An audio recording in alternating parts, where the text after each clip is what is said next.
like this. No one's walking into a mound of sand, but for now, this is how the construction process will. So today we have our dredging operation with beach plenishment. We're placing sand along the Rockaway shoreline between Beach 9th Street and Beach 149th Street. Approximately 2.5 million cubic yards of sand will be placed along the shoreline, and it's all coming from the offshore Barrow area.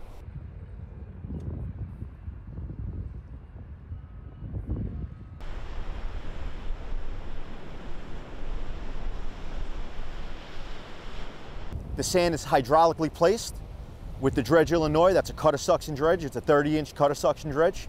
It's a powerful piece of equipment, and submerged pipeline helps transport that material from the Barrow area to the dredge and to the beach. And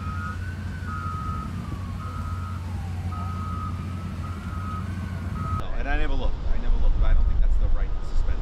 Hey, if nothing else, I think you guys got. Yeah, Hurricane Sandy absolutely demolished the Rockaways between flooding, eroding the beach.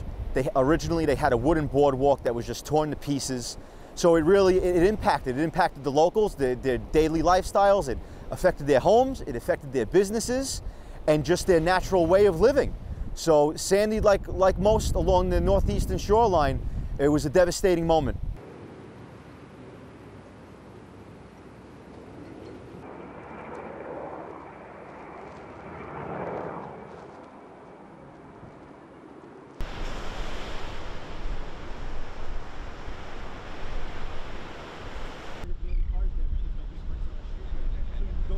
So you don't look. So you just fly out. Never look behind yourself once. You just completely all the way back to the other side of the That street. is, Boom, right into the door. that's, She pushed, sounds like the on same that rear thing. door. On the rear, okay. Full panel in. And I said, I was like, you know what? The intensity of storms that we see in the past few years have been increasing, but we do expect to see this Rockaway shoreline to be extremely resilient between the amount of material we're placing here, the reinforced dune we're constructing, and the 19 grinds that have been constructed along this peninsula. We should absolutely see a very stable beach.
It's a temporary, it's a Band-Aid on a problem. I mean, we have a serious climate change problem.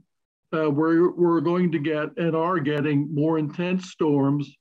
We are getting, and it's going to get much worse, accelerated sea level rise. And beach nourishment, you know, that sand is easily moved. And when you've been to the coast after Sandy or even a typical nor'easter, you can see the changes to the beach that the waves and tidal currents will cause. And so as far as combating long-term climate change, beach nourishment is not the answer. I mean, with Sandy, you had on the order of a 15-foot storm surge. Well, I can guarantee that Rockaway was underwater during Sandy, and that's what we're looking at in the future.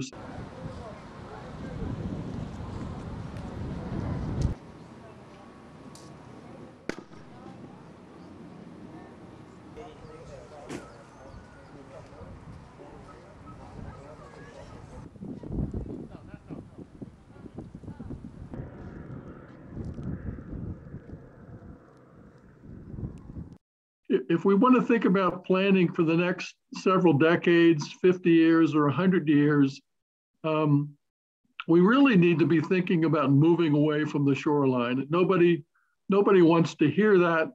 And as long as we have the Corps willing to put hundreds of millions of dollars of taxpayer public money into beach nourishment, and FEMA has a flood insurance program that repays people when their houses are damaged during storms, there's not a whole lot of incentive for people to move away.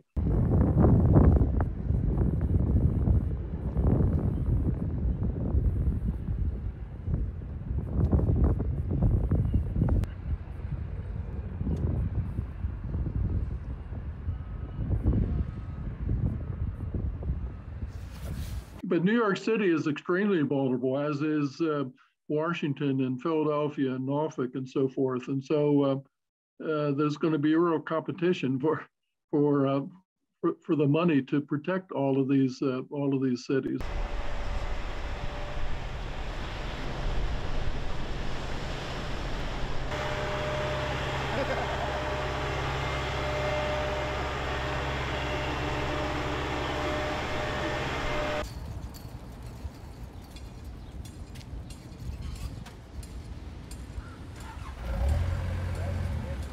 The UN Environment Program today released a report which says that sand must be recognized as a strategic resource, and its extraction and use needs to be rethought.